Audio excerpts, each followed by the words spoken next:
Tuan-tuan dan puan-puan yang dihormati, pada kesempatan yang penuh bermakna ini, marilah kita menyingkap perjalanan hidup dan perkhidmatan seorang pendidik yang telah mencurahkan bakti dengan penuh dedikasi dan keikhlasan.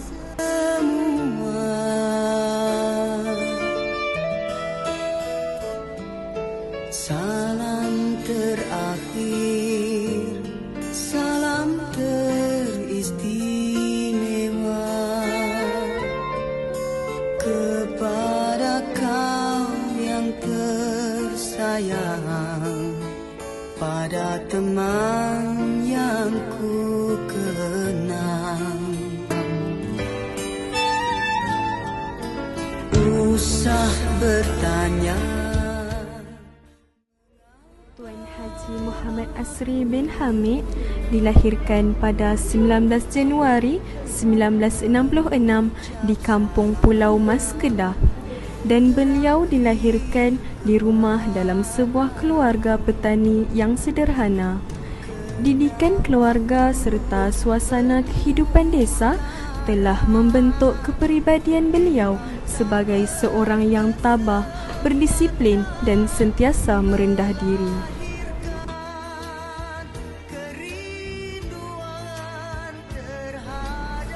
Beliau mendirikan rumah tangga pada tahun 1993 bersama isteri tercinta Puan Norizan binti Isa dan dikurniakan 4 orang cahaya mata serta 2 orang cucu yang menjadi sumber kebahagiaan dan kekuatan hidup beliau.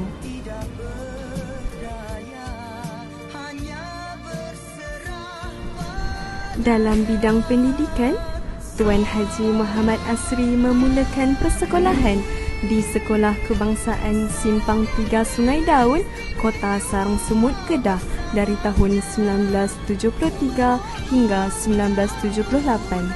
Seterusnya, beliau melanjutkan pelajaran ke Sekolah Menengah Agama Taufikiyah Khairiyah Al-Halimiyah, Padang Lumut, Kedah. Minat yang mendalam terhadap dunia pendidikan mendorong beliau menyambung pengajian di Maktab Perguruan Lembah Pantai dan seterusnya di Maktab Perguruan Bangi. Kerjaya perguruan beliau bermula pada tahun 1990 dengan penempatan pertama di Sekolah Kebangsaan Sungai Batu. Pada Disember 1990, beliau menyambung pengajian melalui program pengijazahan guru di Universiti Islam Antarabangsa Malaysia dan Maktab Perguruan Bangi dalam bidang sastra bahasa Arab.